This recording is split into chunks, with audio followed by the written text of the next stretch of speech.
Hello everyone! Kumusta man mo diha? I hope you're all doing fine despite our current situation. Well, let's just continue to hope and continue to pray. Anyway, I posted some pictures of my hydroponic vegetable plants in our group chat.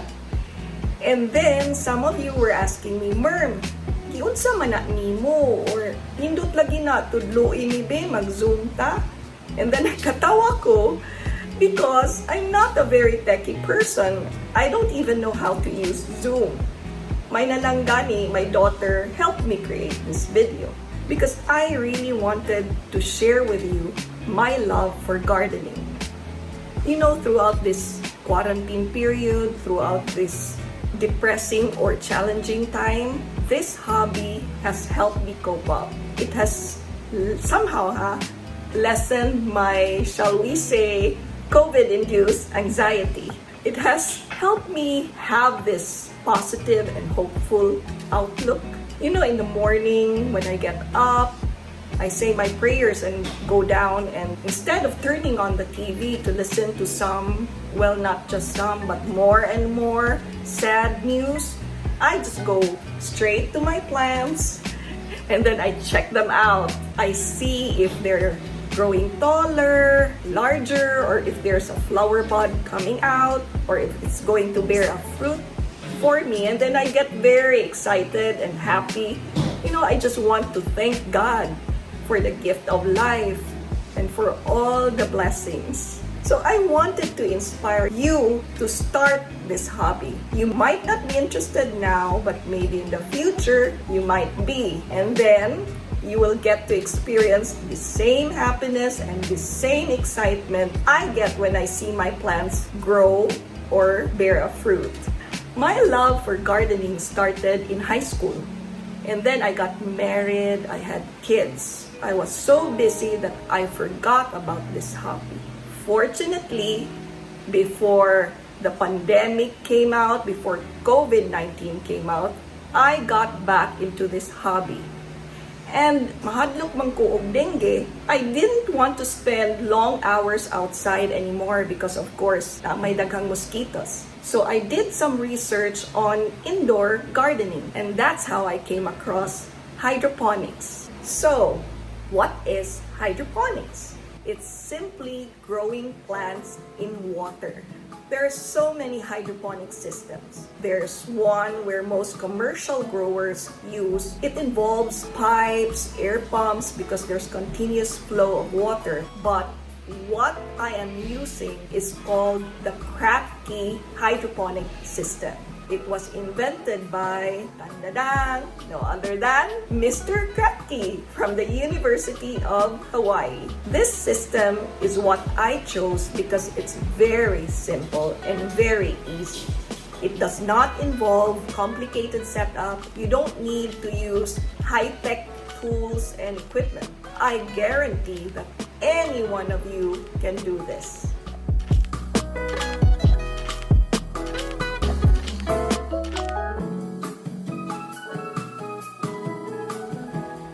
What are the advantages of growing plants in the Kratky method?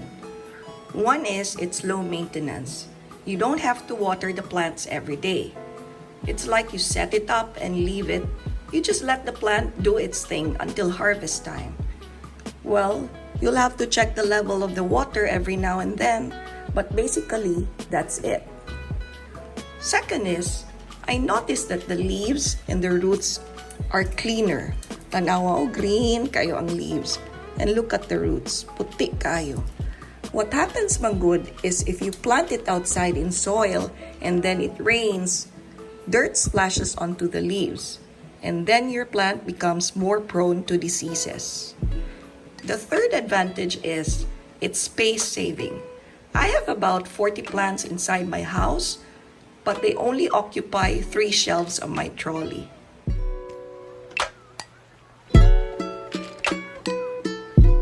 If I planted them outside in soil, I'm sure they're going to take up so much space. Now, unsa may mga disadvantages?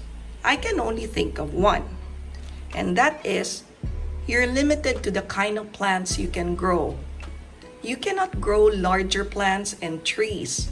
For example, if I wanted to plant a papaya tree, then I cannot do that in this system. Are you ready? Excited na mo? But first, let me introduce to you all the materials needed for this setup.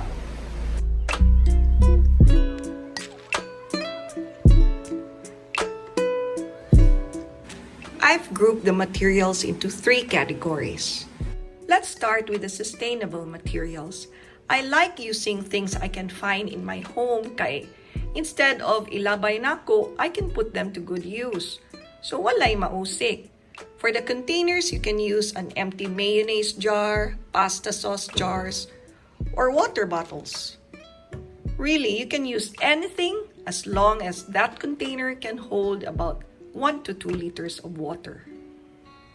For larger plants, especially the fruit-bearing vegetables, they will also need bigger containers. Here's my bell pepper. Uy, tanawa na muwak da. I'm using a 10-liter bucket. Wow, the roots. Here's another variety of sweet pepper. Tanawa akong gigamit. By the way, if you want to put them outside, make sure that you cover the base of the plant or the net pot with anything made out of plastic so that when it rains, the rain cannot get inside. This is a cover from an iced coffee cup. I like it because dome shaped na siya and then there's a hole in the middle. Kani, I just cut out from the juice box. For a plant that can drink up a lot of water, then you will also need an even bigger container, like this one. This is a 5-gallon bucket that I got from Stella. Thank you, Stella. What I did was just to drill a hole on the cover using an ordinary drill, an electric drill. And then I just bought a hole saw online. Now I told you that you can use any containers you can find in your home. Just make sure that these containers were not used for chemicals or oils. Otherwise, it can contaminate the water and eventually kill the plant. Also, if you notice, most plastic containers, they can take on the smell of whatever was inside. So please wash them thoroughly with soap and water. Next on the list is the net pot. The net pot is what anchors the plant to the system. So for these, I bought them online, murag 10 or 15 pesos each.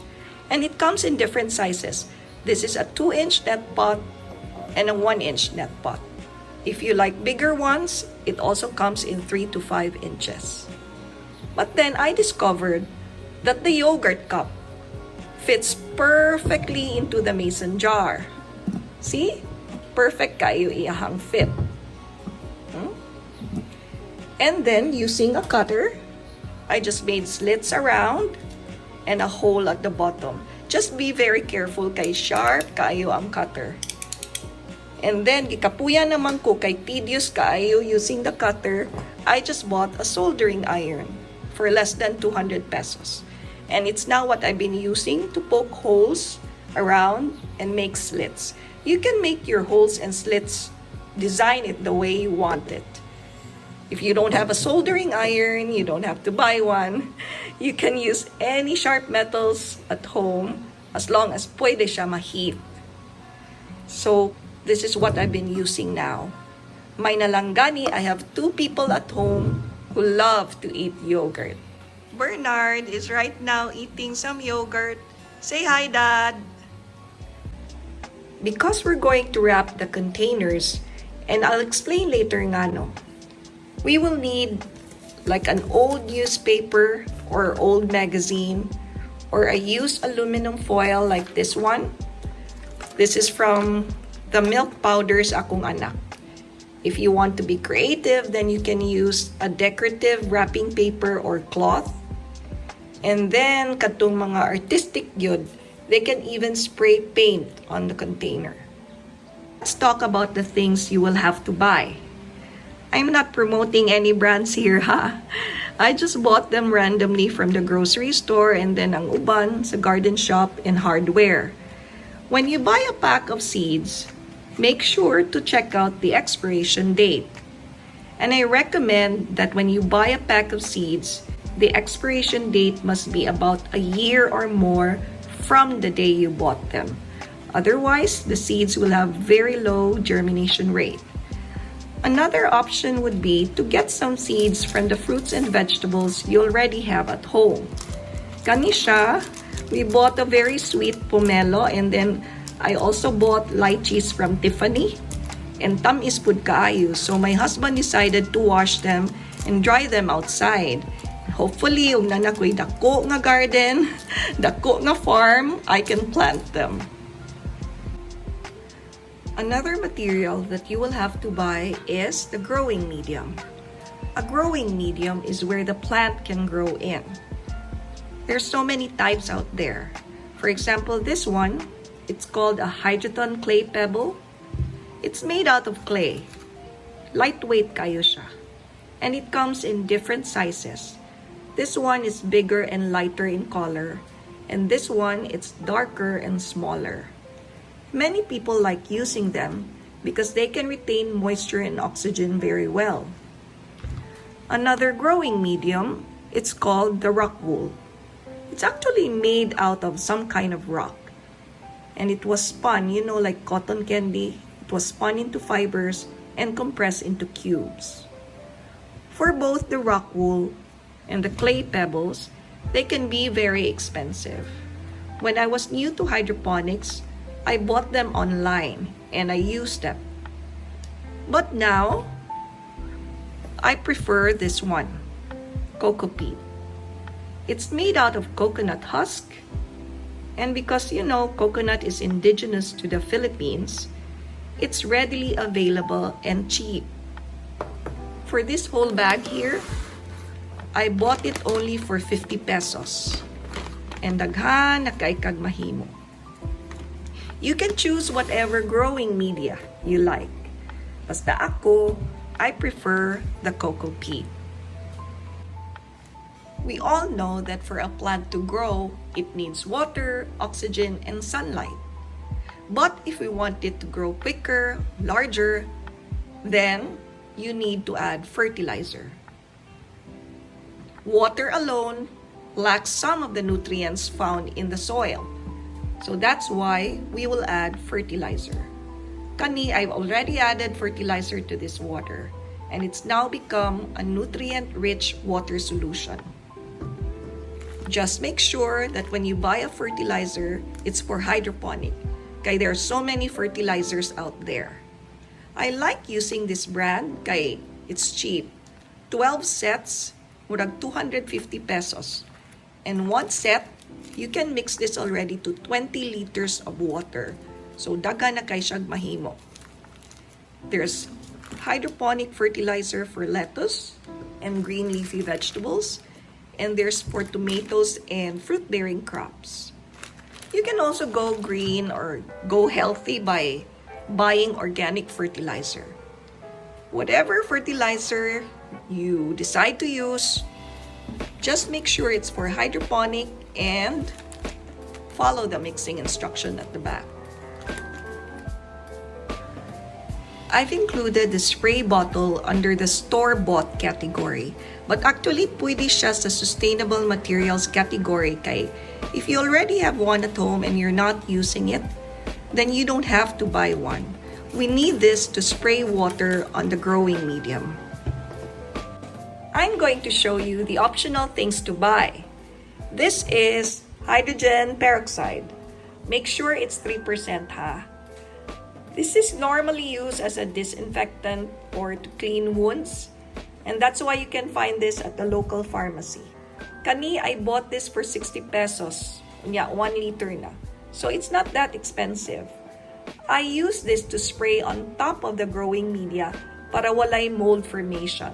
I also noticed that if I spray this on top of the growing media, the seeds germinate faster. Kay numdum na day ko. In college, sa chemistry class, the chemical composition is H2O2. So O2, naday ni siya oxygen. That's why the seeds germinate faster. Then another optional material to buy is the pH meter or pH strip. This will test the acidity and alkalinity of the water solution. In hydroponics manggod, for the plants to grow, they need a pH of 5.5 to 6.5 sa water solution. But if you're new to hydroponics, you don't need to buy this one. You can just assume that the water in your house is within that range ang pH.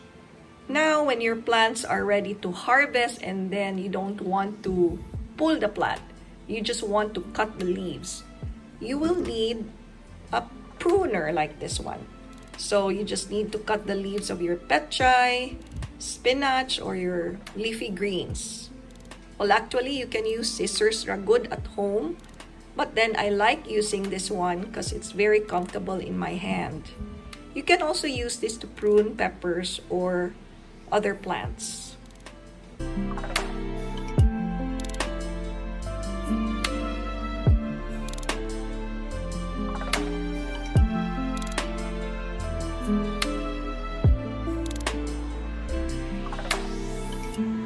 The first step is pour water into the container and fill it halfway. Get the net pot and continue adding more water until it reaches the bottom of the net pot, or about 1/4 inch. Like this. By the way, don't forget to label your plant kay makalimot unya mo ug unsa na. Next, we are going to prepare the growing medium. And since I prefer using the coco peat, it's what I'm going to show you. Spray it with water to moisten it. Fill the net pot halfway with coco peat. And the reason why I don't fill it all the way to the top, it's because I want to leave some room or space for when the plant grows and it becomes wobbly, I can just add more coco peat. For example, this cucumber here, it's taller na, so wobbly na siya.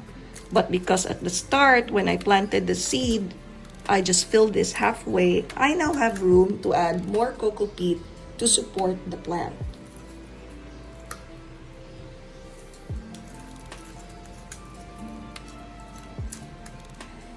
Now it's time to plant the seeds. You can either plant the seeds directly into the growing medium, or you can separately germinate the seeds like this. I just use paper towel and moisten it with water, drop the seeds, and cover the container. When the seeds sprout, I then transfer them to the growing medium. If you want to plant the seeds directly, you can just poke a hole about 1/4 inch lang, not too deep ha. And then, if you don't want your fingers to get messy, you can just poke a hole with a stick. Get the seeds. Drop 2 to 3 seeds. The reason for planting 2 or 3 seeds or more is because if you only have 1 seed and it doesn't sprout, then you wasted your time already. If, however, all the seeds will germinate, you can just trim 2 plants and then just leave 1 that is the most strong and healthy. Then you cover the seeds. Pat it lightly. Spray it with water also lightly. Just enough to moisten it. And then spray a little bit of hydrogen peroxide. Place the net pot in the container and you've now planted your seeds. I'm not going to show you how to wrap the container because I'm sure you know how to do that. The reason why we wrap the container is we don't want light to reach the water. If light reaches the water, then algae can grow inside. And you know, algae competes with the plant for nutrition. So eventually, your plant will die. You might be wondering, when do we add fertilizer? Or when can we change the water with the water that was mixed with fertilizer? You can do this when you see true leaves. Unsa man ang true leaves? Well, when the plant first emerges from the growing medium, it's going to produce cotyledons. Then after a while, when it grows taller or more mature, it's going to produce true leaves. Kaninga leaves, they will resemble the leaf of a mature plant. So when you see them, you can now add fertilizer. We are done with the setup. All you need to do is place the plant where it can receive sunlight. So by the window. If you don't have an area like this at home, you can always put the plant under a lamp. For example, a study lamp. Ako, because I have so many plants, I just decided to set up grow lights. I went to the hardware and bought lamps or lights. Ordinary LED lights lang. And mauni siya ang specs. Each lamp or light is 12 watts. The size is T5 and the brightness is 1400 lumens. And the color is daylight. I bought 9 of them kay gi-assemble nako 3 per shelf. So mo na ni ang akong grow lights. Naka-notice gyud ko that when I place my plants under the light, grabe ang ihang growth. Faster gyud and the leaves healthier. Mga 12 to 15 hours every day lang. But if you don't like the hassle of setting up grow lamps, you can always take them outside. Just make sure that you cover the base of the plant para og mag-uwan, dili makasulod. You might ask me, Myrm, unsa man nga plants good to start with when you're new to hydroponics? Well, good starter plants would be green leafy vegetables or lettuce because they're very forgiving plants. Even if you transfer them from one place to another or mabunog sila, they will try to survive. Because if you start with a difficult plant and then it dies, ma-discourage unya ka. So start with easy plants. That's it. Simple, right? Thank you for watching and I hope you enjoyed. See you on my next video. I will feature my outdoor garden which is inspired by the idea of square foot gardening. Bye for now! I have to go and prepare salad for lunch.